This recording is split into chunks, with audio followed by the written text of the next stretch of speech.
Piyush Goyal to give his valedictory address. Thank you. Mr. Naushad Forbes, Mr. Honor Rule, Mr. Chandrajit Banerjee, Mr. Sanjay Katuria, Honorable Ministers from several SAARC nations who have come into Delhi for this conference, but more importantly, have appreciated the fact that we as a team can work together, can do a lot of things in the interest of our peoples together. Other distinguished delegates from SAARC countries, from India, ladies and gentlemen, I see a lot of youngsters in the audience today. And I'm delighted that there is an interest in building up knowledge about what policy actions, what difference the next generation can make when we look at the security, the economic progress, and the integration of this whole region. So particular recognition to all my young friends, students, some of them may be just at the cusp of a bright career ahead of them, friends from the media, ladies and gentlemen. In fact, I was just going through the various sessions that this conference has had, and I cannot but start by appreciating the good work that CII and the Department of Commerce and the World Bank in some respect have done to put together this 3-day interaction.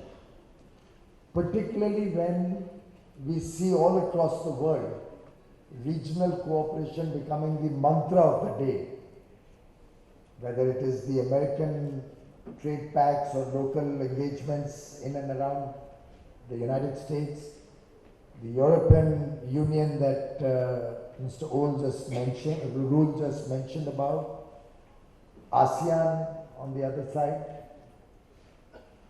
trade pacts, regional cooperation almost have come to be accepted internationally as a great way to expand trade, expand people-to-people engagement, expand relations, also in a way bring about peace and security in the region, just like Europe has witnessed in the last several years.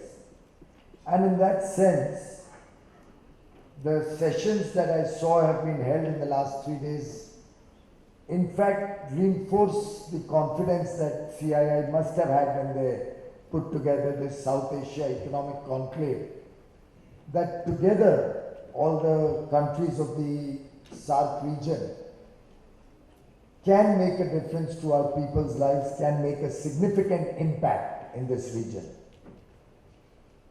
Naushad, probably a little inadvertently, did talk about a deeper integration, and he mentioned India and Pakistan. In fact, that will be music to a lot of people in my ideological family. But I think if we can make a beginning with the closer trade and economic cooperation between the SAARC nations, particularly when we look at the shared heritage that all of us have. If one was to look at our mythological texts, be it the Ramayana, be it the Mahabharata, all have references in some form or the other to regions which are today in Pakistan, which are today in Afghanistan, in Bangladesh, in Bhutan, in Nepal, in a very big measure. And to my mind, I don't know if there's references to Maldives. Probably I'm not so well versed with the text. But at least all the other countries in the SAARC region have some form of reference in traditional Indian culture, in Indian epics. And in that sense, our history has a lot of interaction, lot of engagement, which over the years probably has fallen apart. the subjects that you discussed, be it the economic development within the countries, I see that you have had a significant discussion on power sector. We had the last SAARC Energy Ministers Conference in Delhi, where we not only finalized the interregional agreement or trade pact on the electricity side, but we also discussed an integrated grid within the SAARC regions. We have discussed that we'll work together to try and create that grid. But the SAARC framework agreement for energy cooperation that we had finalized in the last meeting does provide for a deeper engagement on the power sector. I'm extremely delighted when you told me that business and industry from almost all the countries have also participated in this conference. So to my mind, somewhat like what was written by Tucker, I think when he mentioned that where there is commerce, there is peace. So in one sense, this will also help in the security environment in the whole region. So I'm delighted that you have had this engagement over the last 3 days. I'm delighted that your idea to have economic integration lead the way for inclusive growth for the people of this region, but also in effect leading to greater degree of security. A good beginning has been made in these 3 days. I'm glad that the government of India has been represented in good measure. I was seeing some of the thoughts that were shared in earlier sessions, and the idea of deeper engagement, preferential tariffs that Honorable Minister Nirmala Sitharaman articulated in her discourse or in her discussions with you, the fact that the Chief Economic Advisor, while acknowledging that today we don't have a great deal of business with each other, I believe our GDP has only a 1% share of cross-border trade between the SAARC countries. And if one was to compare that with the ASEAN region, it's nearly 10% of their GDP. Probably Europe maybe even more in terms of their inter-regional trade intra the European Union. But if you look at the SAARC countries, this figure is barely 1%. So I can only confirm and add my 2 bit to what Naushad said, what Mr. Onu Rule said, that there is huge potential for engagement, huge potential to grow the business between these countries. Of course, there's also potential for knowledge sharing. I believe Mr. Suresh Prabhu talked about ways and means to help each other in the agricultural sector. There could be many other engagements on technology, on innovation, where we can share our research and development activities with each other. I'm sure everybody is working on different particular frameworks in different sectors which can be helpful to each other. So for instance, India has learned a lot from the microfinance business in Bangladesh. There can be absolutely no two opinions about the fact that every country has certain unique features. And none of us in the SAARC framework need to have a big brotherly approach.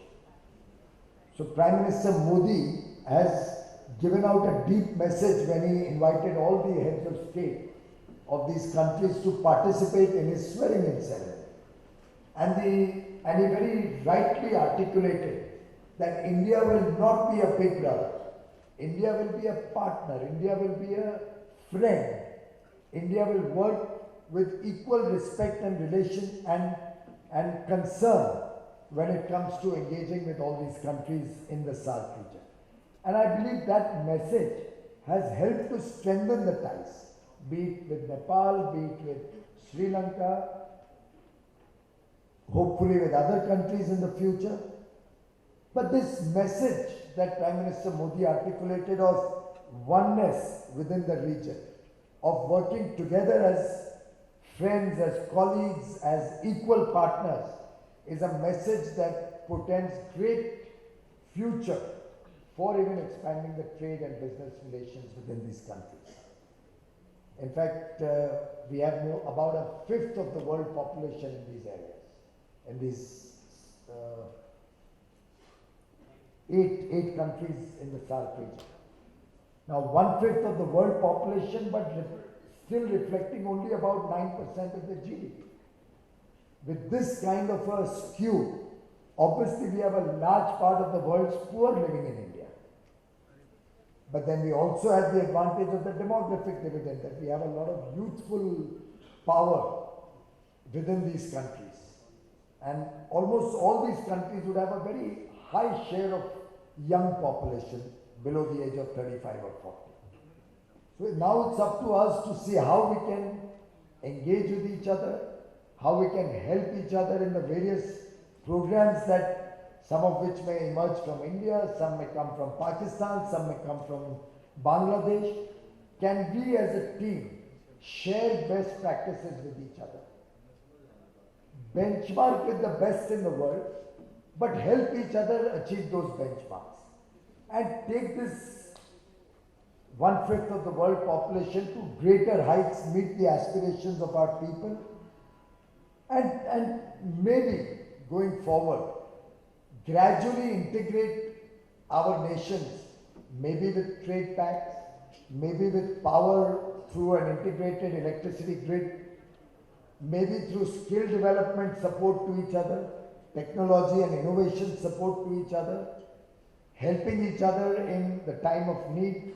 When it came to the earthquake in Nepal, India was at the forefront of efforts to support the work that Nepal and its government was doing, not out of any specific personal interest, but only as our share of concern for what was happening in our neighborhood. Or when Mali went through the crisis of water, I don't think we even hesitated or batted an eyelid. And I have absolutely no doubt that any of these 7 other countries would reciprocate should India ever have any such crisis. And when we can have that concern, that feeling for each other in the times of tragedy, in the times of disaster, in the times of crisis, I see no reason why in the times of peace we cannot have greater engagement with each other. So I'm sure efforts like this, and particularly when SAARC today, Mr. Rule was mentioning about Europe having repeated wars, and then after 300 years creating the European Union. In fact, SAARC now is also 3 decades old. It was started somewhere in 1985, probably in Dhaka. Dhaka was the first engagement on the SAARC platform. So I'm sure 30 years is a long period. In 30 years, organizations mature, thoughts mature, ideas mature, and every idea has a time when it is ripe for fruition. And I'll be most delighted if CII and other associations from different countries can see if trade and business can be the trigger to greater engagement and greater relationship between all these countries. In fact, in some sense, all of us in the region have economies which are not in the brightest of shape. Certainly, we are growing at 7% across the region, which is amongst the best in the world. But then our base is quite low. We still have a long way to go to meet the aspirations of our people. And in that, there are so many ways we can work together. There are so many different programs where we can handhold each other and support each other to make things easier, to make things more profitable, make things more economically viable. And there's no reason why, you rightly pointed out that goods have to move from Delhi to Dhaka via a coast and then go to Colombo and then go all the way up to Dhaka. Could possibly drive down in 4 or 5 days instead of the 30-day circuitous route. Not that I'm trying to take the business away from Sri Lanka or the ports. But I'm just trying to see how we can try and open up the boundaries and frontiers, at least to begin with trade. And in that sense, the India-Bangladesh border agreement that was finalized by the government under Prime Minister Modi was path-breaking. It was probably the first legislation that was passed unanimously in both houses of parliament. And in the current day and age of so much political discord, you can imagine how the country rallied behind something which was found to be in great national interest, which was found to be a great tool to strengthen relations between India and Bangladesh, and how seamlessly the whole process has gone. And in some sense, it's probably a signal or a way forward for other similar corrections of historical problems going forward. And I do hope all of us in this room can become the nucleus of creating that environment where other such disputes, other such problems can be resolved in a bilateral, transparent, fair and equitable manner. I'm sure if we look at the various facets of economic cooperation going forward, while transport could be one, energy could be another, supporting each other in manufacturing. For example, Bangladesh has done exceedingly well in textile manufacturing. India could support some countries in desalination, for example, maybe in the Maldives. Nepal, India, Bhutan, India, and now I'm happy to report Sri Lanka and India are working very closely together on the energy sector. In fact, I was just seeing before coming, there's so much asymmetry in the development of the energy sector in different countries. Some are surplus, some are deficient. Some are surplus certain months of the year and then get into deficiency in other months. So the two-way trade and two-way exchange on the energy side can be a win-win for all the countries. In fact, if we look at what we have already done on electricity, there are some very interesting things to share with you. With Nepal, we already have 200 megawatt power being sent to Nepal for the isolated border areas, and we are working to expand that by another 250 megawatt. So we'll have 450 megawatt trade with Nepal. And Prime Minister Modi was the first Prime Minister to visit Nepal after 17 years. Despite being our closest neighbor, we almost believe that it's like an extended family for him. Of course, we are already working on 2 more hydroelectric projects with Nepal, one of 900 megawatt and another, both of 900 megawatt, one done by the private sector, one being implemented by the public sector. And all this power, 1800 megawatt, is planned to be exported to India, since Nepal may not have so much requirement within the country. With Bangladesh, we already have 500 megawatt being exchanged, being transferred to Bangladesh, with another 1000 megawatt being planned as an expansion. We have a 100 megawatt link that the Honorable Prime Minister had started from Tripura to Bangladesh. Going forward, we are looking at a 7000 megawatt high tension HVDC bipole line being planned between Bangladesh and India. So you can imagine what is the scale at which we are engaging with our neighboring countries. In fact, NTPC and the Bangladesh Power Development Board have a joint venture 50-50 company, and the name is so appropriate. The name is Bangladesh India Friendship Power Company. So truly reflecting what the intention behind this engagement is. And we are planning to set up a 1,320 megawatt coal-based power plant in Bangladesh, which will almost ameliorate their problems of power. With Sri Lanka, I had a meeting with the Honorable Prime Minister only about 3 weeks ago.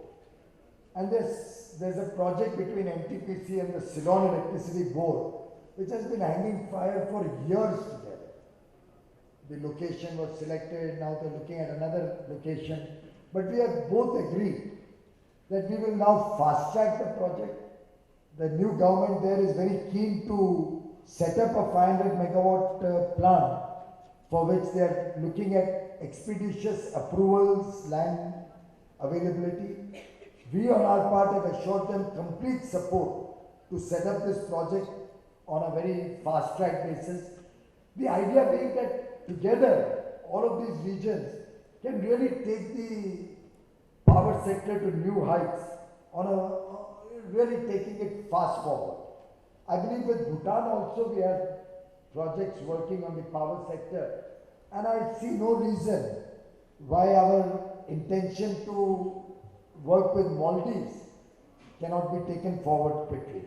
In fact, I had proposed to the Honorable Energy Minister from there that we would be delighted to help in the solar and wind energy sector to see if we can make the entire island areas, the Maldives Islands, green islands. Whether we could look at setting up adequate capacity, renewable energy capacity, and create the entire energy network there in the form of distributed power generation through renewable energy sources. So there's so much that we can do together, and I'm sure the efforts that CII and all of you in this room are trying to put together will help our consumers in all our countries have more choice, the power of choice, the power of better quality, the power of cheaper and more affordable prices, and taking this engagement forward, be it in the form of energy, transportation, people-to-people engagement, it could be tourism, it could be capital flows. In fact, sadly, if one was to see the amount of local investment that is coming into the SAARC region from within the SAARC region, it's probably amongst the lowest anywhere in the world. While India's foreign direct investment is rapidly increasing, and you may have read the report in today's newspapers, FDI in India is shot up in the first half of this year. It's nearly $31 billion compared to $12 billion comparable figure last year. 3 times, 2.5 times. But within the SAARC region, we don't have that kind of capital flow. I don't know how many companies from one of these countries invest in the other. And my information is that probably it is as low as 1%. I don't know if that is correct, but I'm given to understand that it's as low as 1%. And if one was to see indicators of economic progress, those indicators look at the Chinese premier, for instance, looks at the railway cargo, he looks at the energy consumption, and probably the bank rate. Looks at these 3 indicators as indicating what is happening in terms of economic growth in his country. I think these could be very good indicators to see if the SAARC countries could work together to bring together greater degree of cargo transportation. It could be railway, it could be road, it could be ship, it could be various ways. What level of energy consumption we can support each other to expand. And lastly, what could be the capital inflows? It could be loans, it could be capital, equity. And these could become possible indicators for us going forward to see whether this SAARC framework is really working, is really successful, is going forward. And I'm very confident that in the years to come, with this kind of deep engagement that historically this region had seen, which as Naushad said, there is potential to increase in the days going forward. hopefully also leading to peace and security in the region, leading to a situation, as Victor Hugo had said, a day will come when there will be no battlefields, but markets opening up to commerce and minds opening up to ideas. Ladies and gentlemen, I leave you with that thought, and I do hope in the days and years to come, we will reassemble in a spirit of greater cooperation, greater friendship, greater love and affection amongst the people of this region, and a confidence with each other that we can trust each other, we can trust each other's people, we can trust each other's governments, we can trust each other's trade and commerce and business persons to work for the welfare of the people of this region. My compliments once again to all of you for organizing this very important dialogue, and I do wish you all success in your efforts in the years to come. Thank you.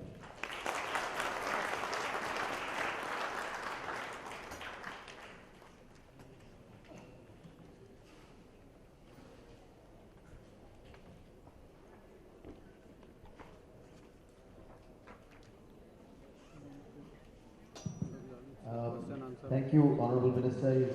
The Minister has kindly agreed to take a few questions. I've got a few people who have already volunteered to ask questions, and I'll come to some of you one by one. One is, I'll start with the Chairman of the Energy Council of the Federation of the Nepal Chamber of Commerce and Industry, Mr.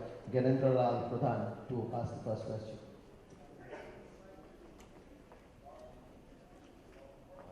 Thank you, sir. My name is Gyanendra. I'm from Nepal. We're working with the CII to become think tank for two governments, from India and Nepal both sides, in energy and water. Pardon? Yeah, okay. First, I want to congratulate you for this clear-cut 175,000 megawatt of this ADI policy. That's fantastic for the region and especially for India.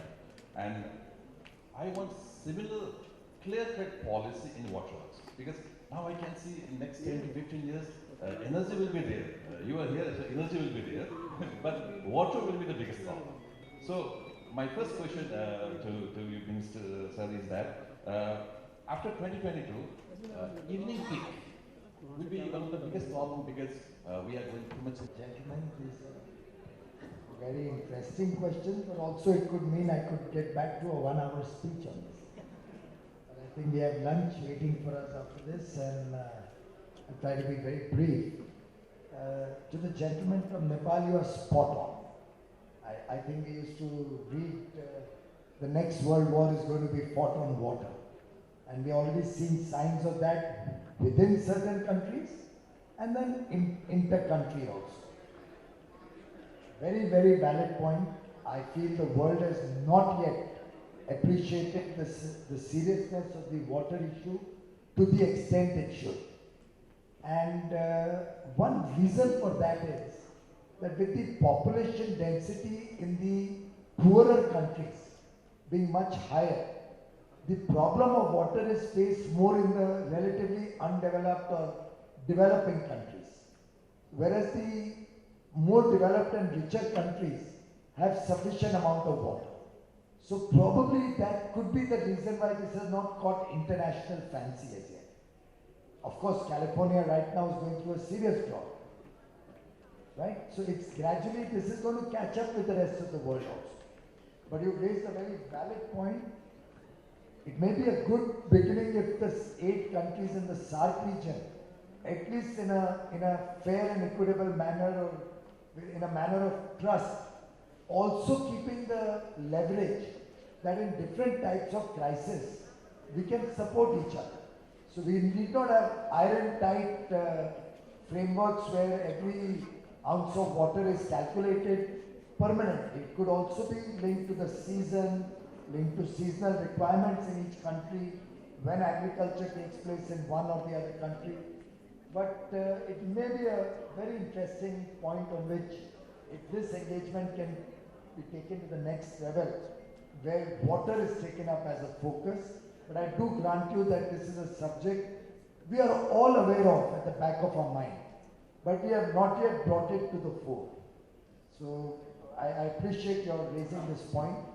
Your second point on peaking power, particularly when we are expanding renewable, is well taken. We are very conscious that that will become a critical element to the success of our plans going forward. Hydro does provide that potential. Within India, we are trying to see if we can get some of our hydro plants to work as that spinning reserve. But it's a good point. With Nepal also, we have a number of projects, as I just mentioned, which could be used as a peaking power. Only we will have to see each plant as its own unique features. So what is the extent of reservoir capacity? How much of it is run of the river? How much of it is able to or is amenable to storage and then time of day generation of power? But yes, hydro is in our focus as a peaking reserve, and should Nepal be agreeable, we could also support your own renewable energy efforts, where part of this could be used as your peaking reserve. And that brings me to the Bangladesh gentleman's question about renewable energy. We'll be most delighted. In fact, for the government of India, and particularly for Prime Minister Modi, this is not something about what happens in Paris or what's happening in the world. For that, I will respond separately. But for us, renewable energy is an article of faith, as he has said. He believes in it. He genuinely, from the core of his being, believes in it. And I very often jokingly say, the former Vice President of America is a good friend of mine, so there's no disrespect meant to him. But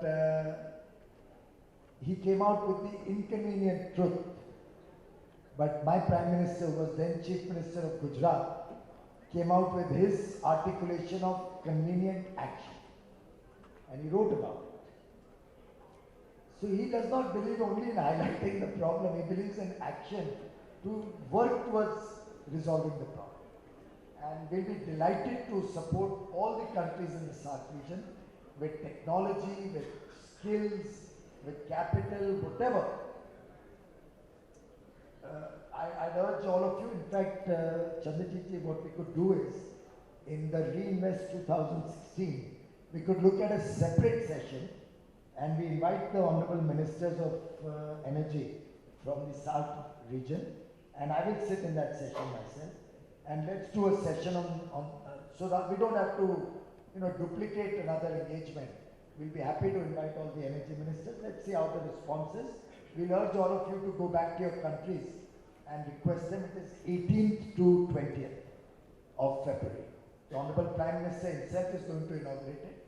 So we'll urge your energy ministers to join, and we'll have a session focused on how we can work together in the SAARC region.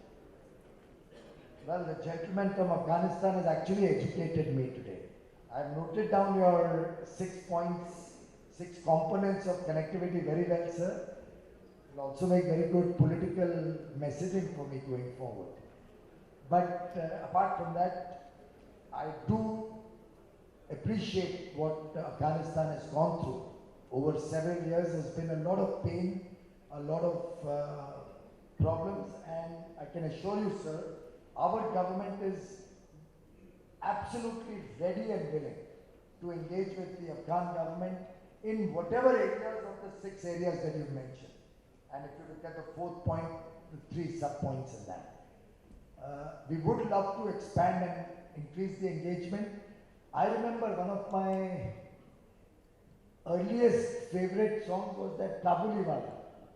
Remember, our history goes back so deep and so long into probably decades or maybe even centuries, that there should be no reason why Afghanistan and we cannot work in a greater degree of cooperation.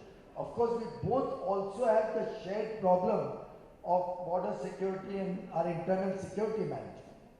So we have to expand our relations between the 2 countries. And for that, the other components of connectivity, be it trade, be be it transport, transit on the fourth component, or knowledge management, where I believe I've already had some engagement with the Afghan minister. And if I remember correctly off the top of my head, we are looking at training people from Afghanistan in the energy sector through skill development. I believe many colleges or universities in India have reserved seats for students coming from Afghanistan. And if that is not so, and if you should so require, we'll be happy to increase the number of students from any of the SAARC countries for training in solar energy or any of the renewables, for training in grid management and transmission, for training in power generation. And I'll open all my public sector companies, and I'm sure my private companies also will open their doors to any amount of apprenticeship or skill development that the SAARC countries may require. I'd urge you to write to us and let us know how we can help in knowledge management exchange. In power, we are always ready and willing to look at more and more exchange and cross-border engagement. We already have it with Bhutan, Nepal, Bangladesh and Sri Lanka. So 4 countries and India, 5 of us are already working together. With Maldives, I had offered to the Honorable Minister from there to help them in renewables, so that's 6. Probably Afghanistan and Pakistan are the only 2 countries there. So if there is any possibility, we'll be happy to work together with these 2 countries also. To the question that, incidentally, we ran skill development centers way back in 2003 and 4 in Kabul. CII and Government of India. So we'll be delighted to not only continue but expand that effort. Mr. Kloss, you may not like what I'm going to say, but I'll say it nevertheless. I said it in the discussions I've had in Washington in the Indo-US Energy Dialogue. I've raised this issue in the strategic and commercial dialogue that we've had with the US. I've raised it at Davos, at the World Economic Forum. I've raised it at the United Nations in the Sustainable Energy for All discussions and the advisory board of SE for All. And in some sense, the Honorable Prime Minister has also flagged off this issue, that for us, Paris is not the beginning or the end of our efforts to address the problems of climate change. Actually, India has traditionally, since times immemorial, always been a country and a culture which has had respect for the environment. We have worshipped the forests since times immemorial. We have respected the environment. We have believed in frugality. It's a part of the DNA of India. We don't have consumerism and waste like we witness in other parts of the world. So a child in India, since my childhood, and I'm sure today maybe Naushad's children or grandchildren, I don't know what is the, or Chandrajit's children, everybody is trained even today that when he leaves the room, he'll switch off the light, switch off the fan, now more and more air conditioning. We don't keep our lights on for 24 hours a day, like you see when you just look out of a hotel window in Washington, in Manhattan, in New York, in London. You look out of your hotel window and you'll find 50 stories of office blocks lit up like it was sunshine and daylight. And I don't even think they've gone in for LEDs the way we are going in. You still see very expensive lighting all over the Western world. In terms of consumerism, I can raise 50 issues, which are all ultimately, I mean, a Domino's pizza can be as large as this table, only leading to some more waste, but it's your choice. If the West believes that they want to waste and build up a consumer-based economy, that's fine. But that pizza was made on an oven, which is electricity fired, and is ultimately causing climate change. So America still consumes 15 times more per capita power than India does. it still emits 11 times more carbon dioxide than India does. Europe has been a shade better, but it's still 5 times of it. And this so-called impression that's gone around, again, I have no intention of deriding somebody else's effort, but when I looked at the Chinese commitments, what does it say? It says I've polluted the world for 30 years indiscriminately. And I'll wait for another, how many years? 15 years before I peak. And what is the commitment? I will peak in 2030. What that peak will be, nobody knows. Of course, it's not mandatory, it's not, nobody can be held accountable. I mean, if that is the only thing that satisfies the world, it may not be very difficult for us to give a year that we are about 30 years behind the development cycle. So we will peak accordingly somewhere in 2060 or something. I have no problem in saying that. That I don't think is any great commitment. And I don't think that, if that is the end of the road for climate change and the world's efforts to fight climate change, then I believe we are going down the wrong path. And the issue of polluter pays, the principle of polluter pays, seems to have been completely omitted from the international and world discourse. There is no recognition of the fact that who caused the environment to come to this crisis in the first place. India today consumes as much coal per capita as the United States was consuming 150 years ago. 150 years ago, America consumed as much coal per capita as India does today. And over the last 150 years, the developed world has used low-cost coal-based energy to develop their nations, to build their highways, their railroads, their airports, their ports, their factories, their manufacturing companies, jobs for their people, roads. They built up per capita incomes in excess of $50,000. All of that on the back of low-cost, cheap, affordable power. None of us in this room, the 8 SAARC countries, can go to our people, as I just said, many of them poor, barely making 2 square meals a day, and tell them, look guys, those countries polluted the world for the last 150 years, but then it's now our responsibility to set things right, and therefore you pay twice the amount for power, so that we can make it clean and green, so that our contribution, which in any case in the whole scheme of things, we don't pollute more than India 3%. If we add all the countries in the region, maybe 4.5%, 5% of the total carbon emissions. 1/5 of the population, barely 5% of the emissions. But we are being told it's your responsibility, contribute to it, but we will do nothing about it. You need funds, low-cost funds, long-tenor funds. We'll enable a meeting with the private sector. I don't need them to tell me what to do with Goldman Sachs and KKR. I can talk to them directly. And with due respect, the World Bank or the exims of various countries talk of $1 billion or $500 million for clean energy.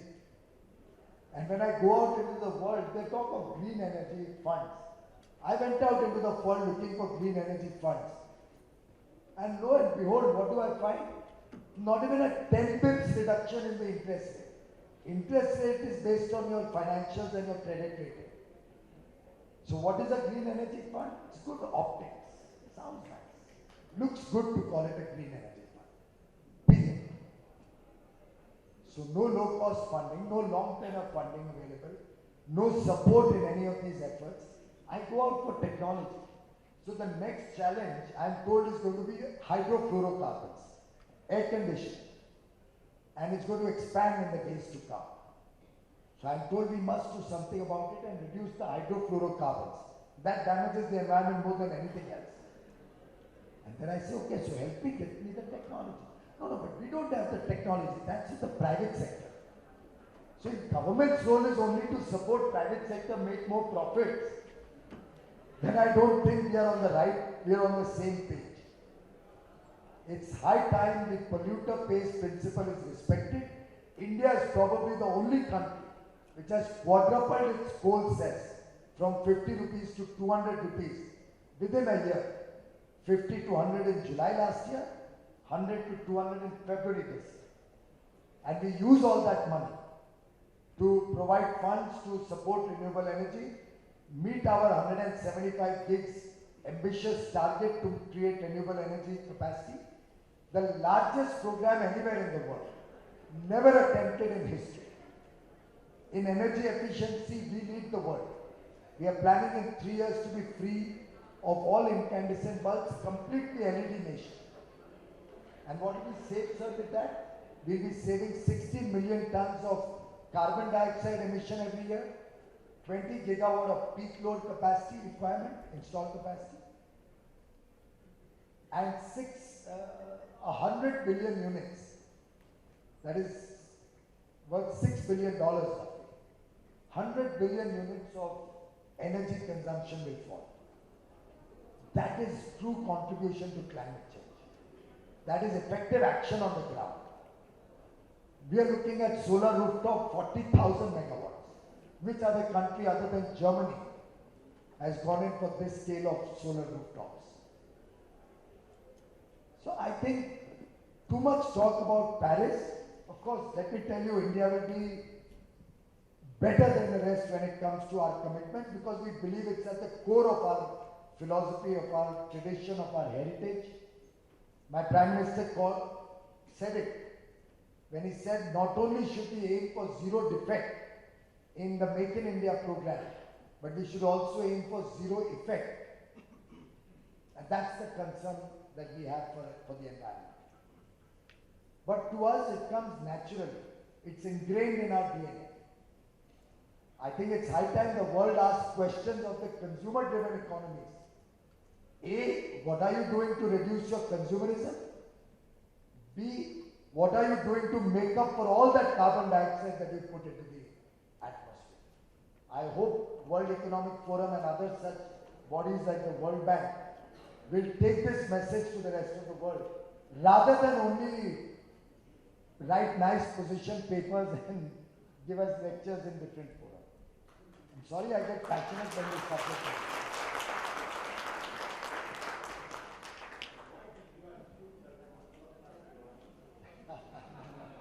Thank you. So we'll all on this note agree that all of us in the SAARC countries will contribute to our efforts to reduce carbon dioxide emissions, greenhouse gases. We will all play our role as SAARC countries towards the world's concerns for environment. But I do hope it's in everybody's interest. It's in our interest also. But I do hope the rest of the world will listen, that our efforts should be supported, should be encouraged, should not become an isolated effort, but should become an effort as a part of a wider world engagement to make clean energy a part of our daily life. Couldn't have.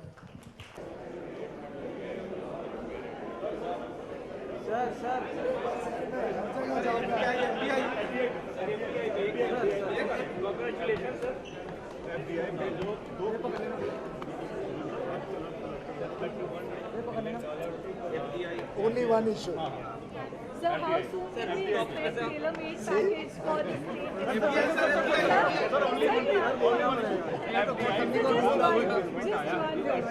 How soon can we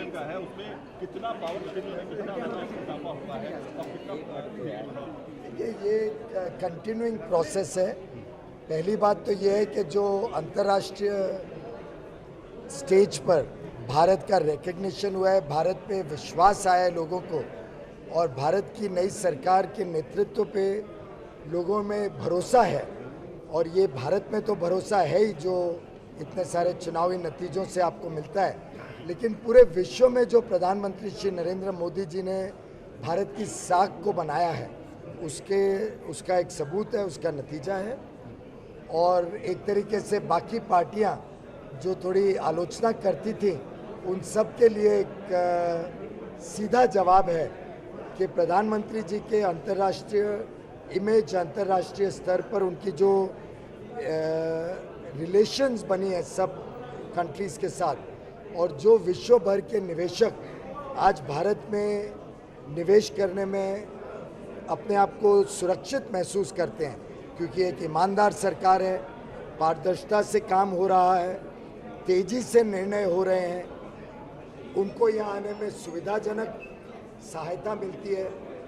अभी आपने देखा जो world economic forum का कल ranking आई है competitiveness index की, उसमें भारत का रैंक 16 अंक से सुधरा है, 71 से 55 हो गया मात्र एक वर्ष के कम अवधि में। और ये सरकार का पहला वर्ष था, इसमें 10 महीने ही हमारी सरकार रही, उसमें हम 71 से 55 16 अंक का इजाफा कर सके, सुधार ला सके, तो आप अंदाज़ा लगा सकते हैं कि आगे आने वाले दिनों में इस तेज़ी से जब काम होगा तो कैसे देश में तेज़ी से विकास होगा। दूसरी तरफ पीएमओ पुलिस की तैयारी कर रहा है, जिसमें कर्मचारी है, अधिकारी है, मुझे उसकी जानकारी Thank you.